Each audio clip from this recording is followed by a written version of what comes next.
नमस्कार दोस्तों, आपका हमारे यूट्यूब चैनल में बहुत बहुत स्वागत है।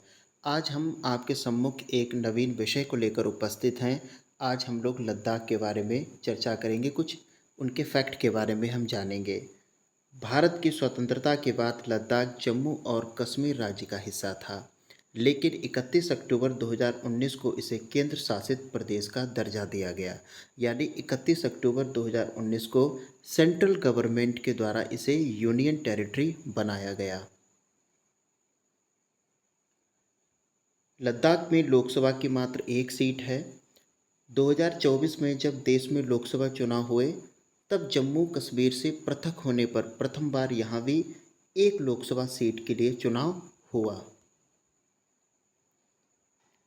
जिसमें मोहम्मद हनीफ़ा इंडिपेंडेंट सांसद बने। ये मोहम्मद हनीफ़ा का चित्र आप देख सकते हैं, यानी मोहम्मद जो हनीफ़ा थे वो इंडिपेंडेंट एमपी बने।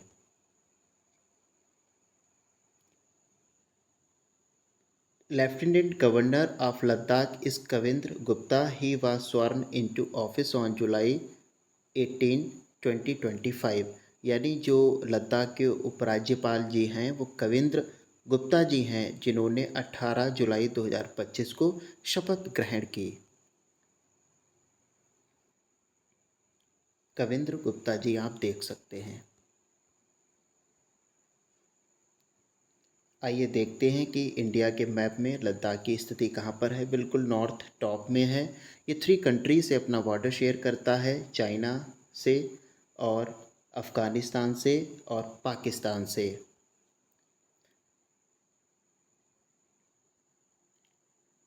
हम देखते हैं कि 2019 से पहले लद्दाख की स्थिति क्या थी। 2019 से पहले लद्दाख जो है वो जम्मू कश्मीर में था। ये जो हम देख सकते हैं ये पूरा जम्मू कश्मीर था। ये जो लाइन है जो पीओके और इंडियन कश्मीर के बिटवीन है, जिसे हम एलओसी कहते हैं, यानी भारत और पाकिस्तान के बीच की जो लाइन है वो एलओसी लाइन के नाम से जानी जाती है। अक्सर इसी लाइन से जो टेररिस्ट होते हैं वो भारत में घुसपैठ करने का दुस्साहस करते रहते हैं। इसके बाद ये जो लाइन हम देख सकते हैं ये चाइना और भारत के बीच में है। इसे एलएसी कहते हैं, यानी लाइन ऑफ एक्चुअल कंट्रोल। और एलओसी का मतलब है लाइन ऑफ कंट्रोल, यानी जो एलओसी का मतलब है लाइन ऑफ कंट्रोल, एलएसी का मतलब है लाइन ऑफ एक्चुअल कंट्रोल, जो चाइना और भारत के बीच में है और पाकिस्तान और इंडिया के बीच में है एलओसी। ठीक है। उसके बाद हम देख सकते हैं कि 2019 से पहले ये पूरा जो हिस्सा है ये भारत के पास है, अभी भी भारत के पास है। ये पीओके है, ये अक्साई चीन है, जो कभी भारत का ही हिस्सा था।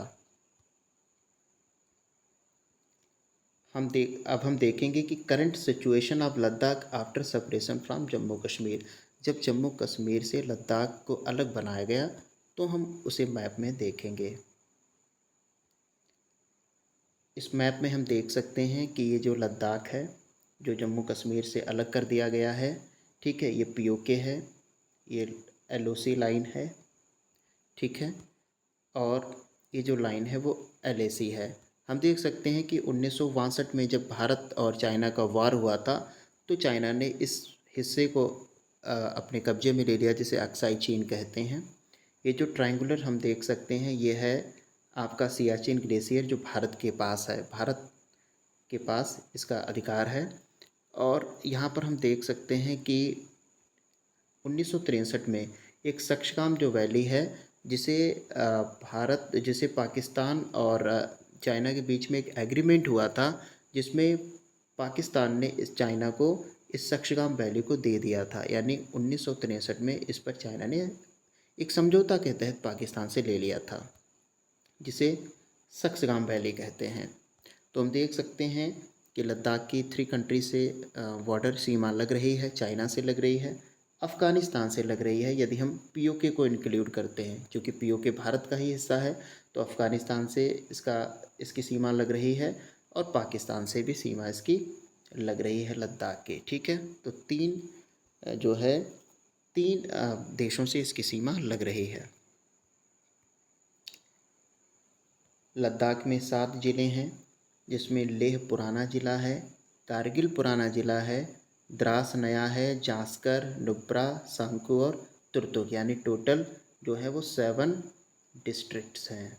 7 इसमें डिस्ट्रिक्ट्स हैं, यानी लद्दाख में 7 ज़िले हैं। अब हम देखते हैं कि अभी हाल ही में लद्दाख बहुत ही चर्चा का विषय रहा। क्या कारण था, जानते हैं।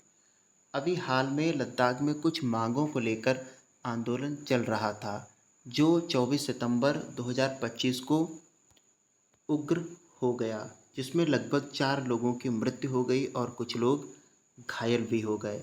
आंदोलनकारियों ने बीजेपी के दफ्तर को भी निशाना बनाया। इस प्रोटेस्ट की कुछ मांगें थीं, 4 मांगें थीं, वो क्या हैं देखते हैं। पहली जो मांग थी, लद्दाख को पूर्ण राज्य का दर्जा प्राप्त हो। दूसरी, संविधान के 6th शेड्यूल में लद्दाख को शामिल किया जाए। तीसरी, लेह और कारगिल के लिए पृथक सीट हो। चौथी, रोजगार में लोकल लोगों को रिजर्वेशन प्रदान किया जाए। सरकार द्वारा इस आंदोलन का प्रमुख सूत्रधार प्रसिद्ध पर्यावरणविद सोनम वांगचुक को माना गया, यानी सरकार ने माना है कि जो आंदोलन हुआ, जो उग्र आंदोलन हो गया, हिंसक हो गया, जिसमें कुछ लोगों की मृत्यु भी हो गई, इसके जो मेन इसका जो इसे जो लीड किया या इसके जो सूत्रधार हैं वो सोनम वांगचुक को माना गया, जो प्रसिद्ध पर्यावरणविद भी हैं। उन पर आरोप है कि उन्होंने युवाओं को भड़काया।